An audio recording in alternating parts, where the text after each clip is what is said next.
Hello. So I'm Nazmin Shah, a student of first semester M Pharma from the Department of Pharmacology, study in Government College of Pharmacy, Bangalore. In this video, I'll be explaining about ELISA.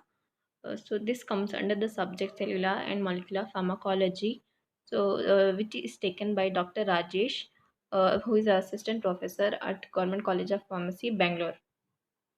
So let's see about ELISA. So, introduction. The ELISA, which is an abbreviation for enzyme linked immunosorbent assay. It is an assay technique designed for detecting and quantifying peptides, proteins, antibodies, and hormones. So, as the name says, uh, assay means it is a technique where we are going to detect or quantify. So what we are going to quantify is a immunosubstance. That is, immuno means it is related to immunity. That is either antigen or antibody.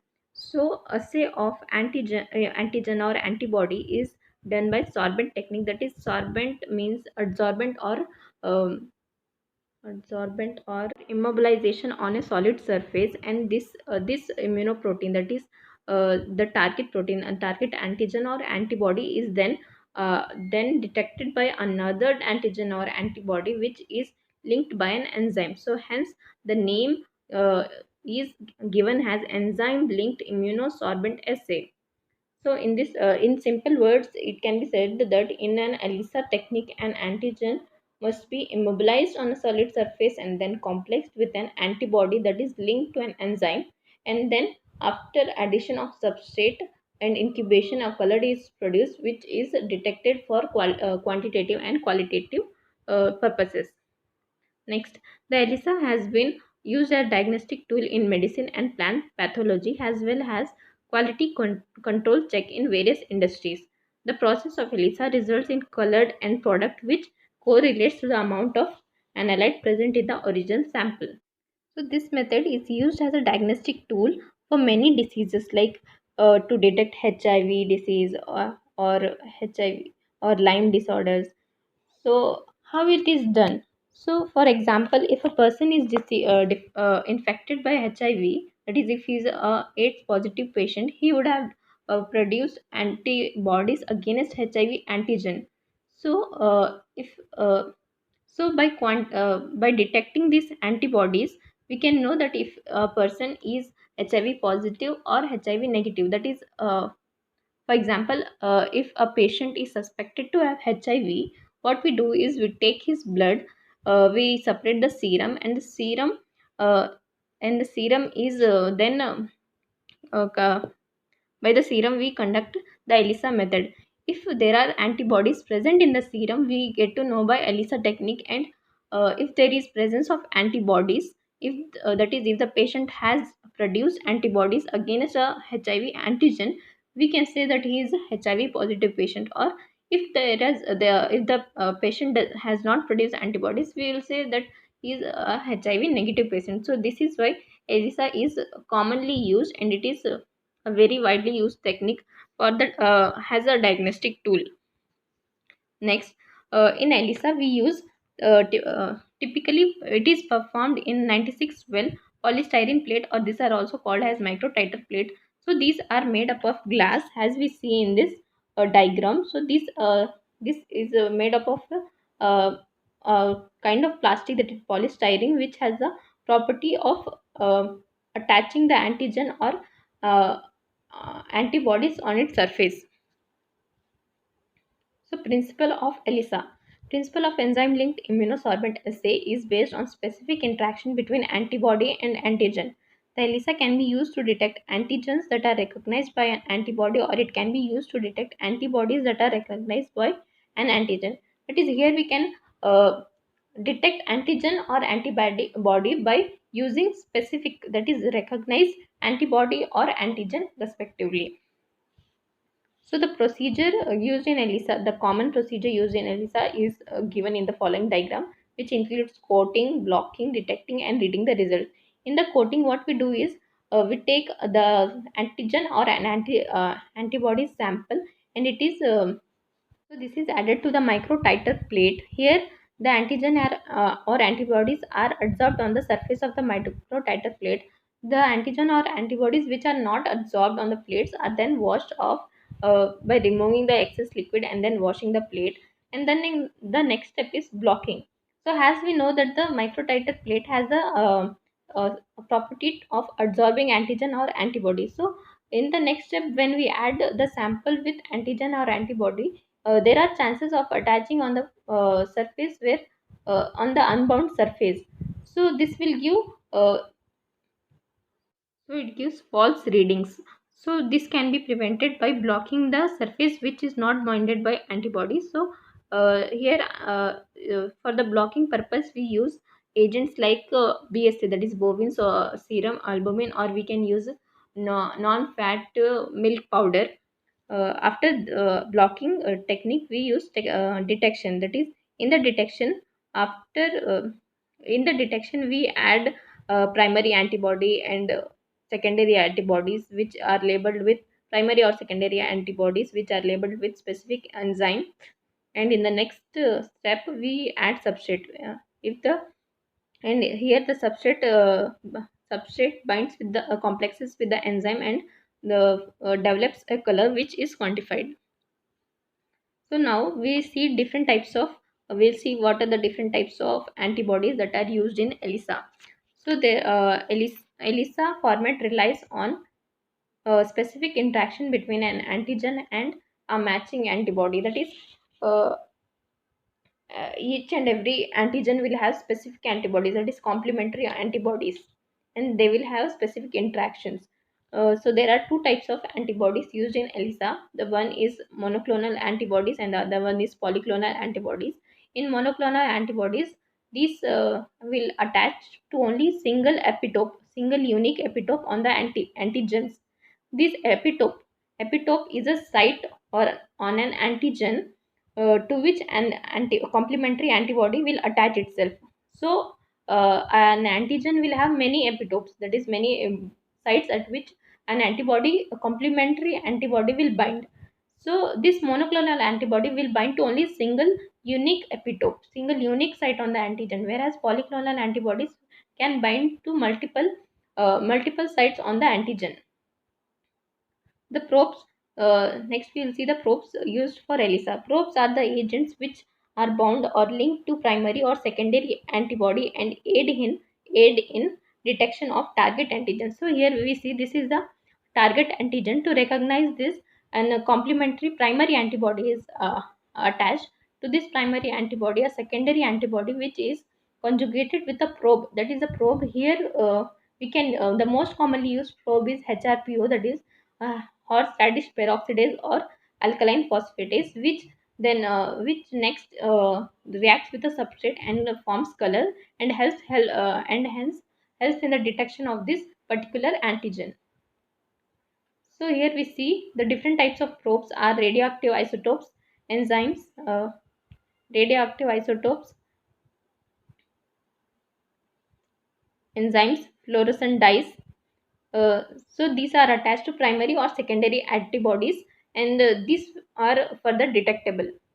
So the most commonly used antibodies are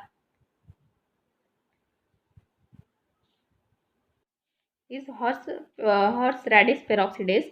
So it is most commonly used. Also, it is used in blotting techniques and immunoassays, and it acts by converting its substrate ABTS, that is azinobis, ethylene thiazolene sulfonic acid diammonium, in green end product. So the end product we see here is green color. There are also multiple uh, buffers that we use in ELISA techniques. For example, blocking buffers and washing buffers. So the blocking buffers, as I earlier said, that it is a solution used to is a solution of irrelevant protein with a small percentage of detergent. Blocking buffer blocks the places where target protein have not been attached. So the example for blocking buffer is BSA or non-fat milk powder. Washing buffer are used to remove non-specifically bound unbound reagents. So washing buffer examples are tris buffer, buffered saline or phosphate buffered saline, and the detergent used along with this detergent is used, for example, Twin 20. So there are different types of ELISA. These three ELISA techniques are non-competitive type of ELISA. The first one is direct assay, indirect assay, and third one is sandwich assay, that or capture assay. So let's see each type of the assays. In indirect ELISA, an antigen is added to the plate. To this adding we add the blocking buffer, and then a primary antibody is added. After the primary antibody, we perform incubation with the buffer, and then we add after incubation we remove the excess solution, wash it, and then we add secondary antibody which is linked to HRPO, that is horseradish peroxidase enzyme. And then again it is incubated for a certain period of time in a buffer, and after this is washed, and then the substrate is added, that is TME. Here TMB refers to tetramethyl benzidine, which is a substrate. After adding of substrate, we further incubate this for a certain period of time. After the incubation period, this substrate reacts with the HRPO enzyme and forms a color which is detectable. So here we see this antigen is attached to the microtiter plate, and then after this blocking buffer is added, then it is washed, and then the primary antibody is added, it is incubated, it is washed, and then the secondary antibody which is attached with a labeled enzyme, this is added, and then still it is incubated and then washed, and after this a substrate, that is TMB, tetramethyl benzidine, is added, and then this is again incubated, and after this incubation we see there is a development of color. Then this developed color is then measured in using colorimetric instruments. So by this we can know the concentration of antigen or antibody present in the sample. So next we see the advantages of indirect ELISA. So it is used in wide variety of the advantages are wide variety of labeled secondary antibodies are available commercially. The sensitivity is increased because each primary antibody contains several epitopes that can be bound by labeled secondary antibody, allowing for signal amplification. The disadvantages is cross reactivity may occur with secondary antibody, resulting in non-specific signal, and also because primary antibody and secondary antibody and substrate, all of these are added, and after adding each of this it has to be incubated, so this is a time consuming process. So this is an disadvantage in indirect ELISA. So now in direct ELISA it is same as that of indirect ELISA, but here after the addition of antigen we add primary blocking buffer, and then we add primary buffer which is linked to enzyme. So here secondary antibody is not attached, not added. So this primary antibody, after adding primary antibody which is linked to enzyme, a substrate is added and the color is developed. So here we see the antigen is coated onto the walls, and then the primary antibody which is attached to a label enzyme is added and then incubated, and then substrate is added and the color develops. So here obviously this is an advantage that secondary antigen is not an antibody is not added, and an extra incubation period is eliminated, and hence it is um, is a quick method. So this is an advantage. Second thing is cross reactivity of secondary antibody is eliminated, and the disadvantages is that the primary antibody labeling is very time consuming, and it is also very expensive, and the signal amplification is very less. The third thing is sandwich ELISA. In the previous two techniques, we saw that the antigens are coated onto the microtiter plate, and then we add primary and secondary antibodies. But in sandwich ELISA, what we do is firstly we add an primary antibody to this. Uh, we add an After this we add an antigen, and then the secondary antibody which is labeled attached to an enzyme is added. So here we can see that the antigen is sandwiched between two antibodies, that is the primary and the secondary. So this is why it is called as sandwich ELISA. So let's see the procedure once the plate is coated with suitable antibody. So first the primary antibody is added, blocking buffer is added, then the antigen is added. So here the capture antibody. So this antigen captures the antibody. Then a suitable biotin labeled detection antibody, that is the secondary antibody which is labeled with biotin. Suitable biotin is added. Then the enzyme then the enzyme HRPO, that is horseradish peroxidase enzyme, is also added. Then the TMB substrate is added, and it is allowed for the incubation and color development. Now these the previous methods of ELISA, that is direct, indirect, and sandwich ELISA, were non-competitive ELISA. Now we are going to see competitive type of ELISA. So in this competitive type of ELISA, so in competitive ELISA, we use it for the to know the concentration of a specific antibody or antigen. For example, in general procedure, what we do, just in case if we want to know the concentration of a specific antibody, what we do is we immobilize the complementary antigens on the microtiter plate. And in this technique, what we do is we take the sample antibodies, and the same antibodies of the same known antibodies, known concentration of antibodies which are labeled are also taken. Both of these are added to the antigen mixture. So the sample whose concentration we don't know, and the labeled antibodies whose concentration we know, both are added to the uh, antigen microtiter plate. So what happens here is, if the concentration of uh, sample antibody is more, then the labeled enzyme labeled antibody binding to the antigen will be less, and the color development will be less. So here we can say that the concentration of sample antibody is high. Just in case if the antibody in the sample is less, then um, uh, then the enzyme labeled antibody binding to the antigen will be more, and more color is developed. So here we can say the concentration of known of the sample antibody is less. So this is the general principle behind competitive ELISA, that is we use we for knowing the concentration of a antibody, specific antibody, we use the antibody, and also we use enzyme labeled antibody. So there is a competitive binding to the antigen. So by this we know the concentration of the target proteins. Next, the advantages of competitive ELISA. Suitable for complex samples, since the antigen does not require purification prior to measurements. The disadvantages is each antigen may require a different method to couple it to the enzyme.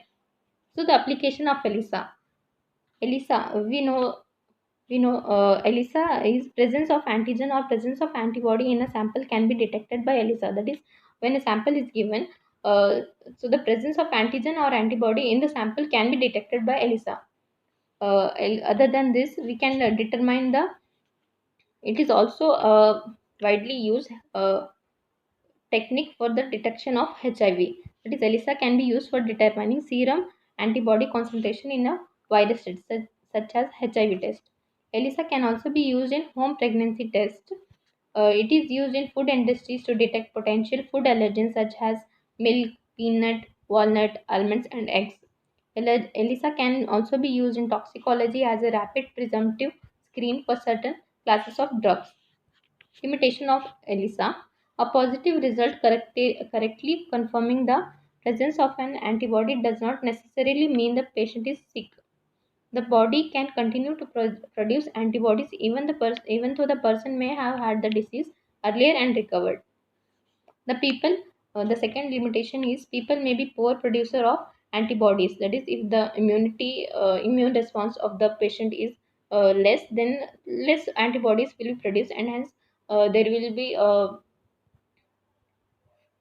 a false detection of the uh, disease, or may have some interfering substance in the blood. The amount of antibody consequently may be too low to measure accurately and may go undetected. This result is termed as false negative. False result is seen. Conclusion of ELISA. Here we see that it is a technique which is based on specific interaction between antigen and antibody. Secondly, it is widely used as diagnostic tool in medicine and has quality control measures in various industries. The last point here we see that is they are used as analytical tools in biomedical research for the detection and quantification of specific antigens or antibodies in the given sample. So by this I end this video. Thank you.